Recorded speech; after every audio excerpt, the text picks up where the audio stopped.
Coucou la famille, j'espère que vous allez bien. De mon côté, ça va super bien. Nouvelle vidéo aujourd'hui.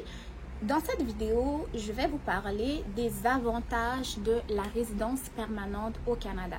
Je fais cette vidéo pour permettre aux étudiants qui ont comme l'embarras du choix, à savoir, est-ce que je viens au Canada avec un statut étudiant? Est-ce que c'est mieux d'investir dans la résidence permanente? Qu'est-ce que je fais? Ok? Donc, je vais faire cette vidéo du mieux de mes connaissances pour vous partager des informations à ce sujet. Mais avant de commencer, je tiens à préciser que je ne suis pas une consultante en immigration.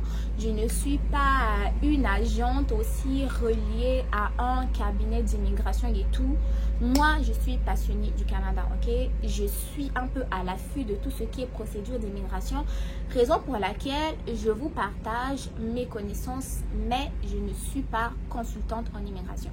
Donc, si vous êtes intéressé par le sujet ou si vous êtes également en questionnement à savoir est-ce que tu fais la demande pour la résidence permanente ou la procédure étudiant, tu es à la bonne place, regarde cette vidéo du début jusqu'à la fin.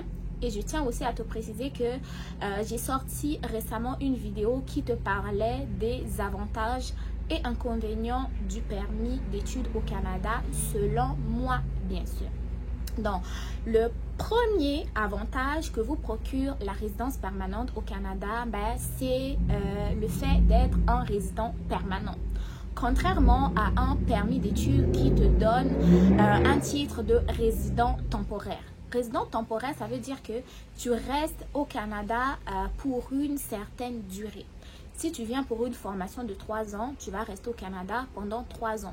Alors que quand tu es résident permanent, tu es là en fait pour une durée indéterminée, tout dépendamment de la façon que tu te comportes dans le pays des gens, bien sûr, ok? Donc ça, c'est un des plus gros avantages de la résidence permanente, le fait de rester au Canada pour une durée indéterminée. Deuxième avantage de rester au Canada, d'être résident permanent au Canada, c'est que tu as facilement accès au système de santé sans pour autant dépenser des sommes astronomiques pour tes soins. Comparativement aux étudiants étrangers qui doivent premièrement se procurer une assurance privée et tout dépendamment des pathologies qu'ils ont, ils peuvent dépenser plus d'argent pour être soignés. Or, en étant résident permanent au Canada, tout dépendamment de la province dans laquelle tu t'installes, tu vas pouvoir bénéficier d'une certaine assurance maladie de ta province. Celle-ci couvre des soins de santé, des frais médicaux, mais tu peux débourser certaines sommes pour des soins spécifiques qui ne sont pas couverts dans ton assurance maladie. Mais sinon, la plupart du temps, ton statut de résident permanent avec l'assurance maladie qu'elle t'offre, ça couvre quand même pas mal de soins, vaccination, hospitalisation, etc. etc. ok? Troisième avantage de la résidence permanente, c'est la possibilité d'étudier dans n'importe quel type de formation si tu remplis les critères d'admissibilité, mais à des frais réduits. Quand je parle des frais réduits, c'est que lorsque tu es un résident permanent, tu payes les mêmes frais de scolarité que les étudiants de ta province. Si par exemple tu es dans la province du Québec et tu suis une formation par exemple en soins infirmiers et que les frais de scolarité sont 300 $, en tant que résident permanent, tu vas payer 300 $. Alors que pour les étudiants étrangers, vous savez que les frais de scolarité, c'est très élevé. Quatrième avantage de la résidence permanente, c'est les droits et libertés. En tant que résident permanent, tu as presque les mêmes droits les mêmes droits que les citoyens canadiens en dehors du droit de voter, ok? Du droit de voter. Lorsque tu es résident permanent, tu as tous les droits, mais tu n'as pas le droit de voter. Alors que pour les étudiants étrangers, tu as certains droits et libertés, mais pour voter là même, tu n'as pas le droit et tu peux même pas aussi exercer dans certains domaines comparativement aux résidents permanents. Et la cinquième raison, je pense que c'est la meilleure.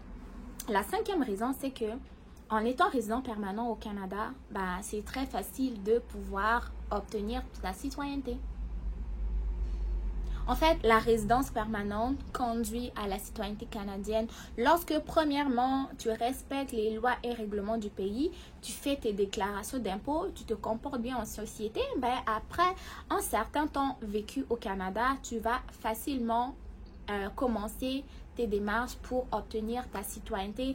Et quand tu deviens citoyen ou citoyenne, tu as le passeport bleu qui t'ouvre les portes du paradise, qui te donne le droit de voter, qui te donne le droit de travailler pour le gouvernement, qui te donne le droit d'aller dans la fonction, travailler même au niveau de l'armée, qui te donne le... En fait, tu as tous les droits, ok? Mais tu respectes quand même les lois et règlements du pays.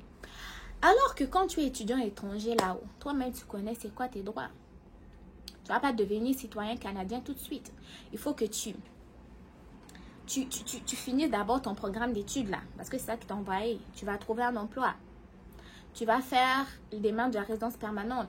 Après résidence permanente, là, c'est là maintenant que si tu réunis toutes les conditions, que tu vas pouvoir entamer tes procédures pour la résidence, pour la citoyenneté. Donc, en tant qu'étudiant, il y a plusieurs étapes, mais en tant que résident permanent, c'est bien te comporter, faire tes impôts, respecter les lois et règlements du pays, et ensuite de ça, ben, tu vas vers la citoyenneté canadienne. Maintenant, là, je vais utiliser ma tablette. Je vais vous parler plus des frais de procédure pour la résidence permanente vice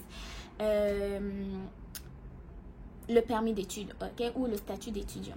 Premièrement, pour la résidence permanente, sachez qu'il y a plusieurs voies d'accès à la résidence permanente. Il y a Entrée Express, il y a les programmes candidats des provinces, il y a aussi des programmes candidats de l'Atlantique, si je l'ai bien, comment on dit?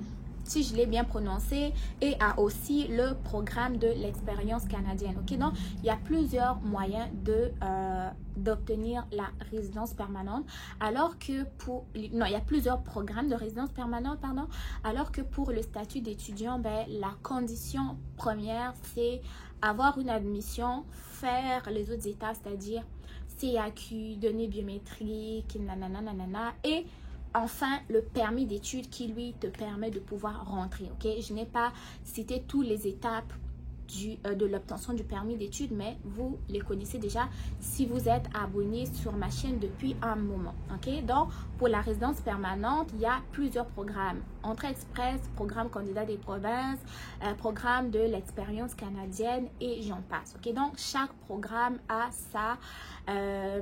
comment on dit, a son programme d'entrée express, son programme de résidence permanente, pardon, mais si je parle plus du programme d'entrée express que j'ai déjà abordé sur cette chaîne aussi, vous pouvez venir au Canada en tant que résident permanent, mais dans les autres provinces en dehors du Québec, parce que le Québec, lui, a des étapes supplémentaires encore, vu que c'est lui qui sélectionne vraiment les immigrants qui vont rentrer dans sa province, ok?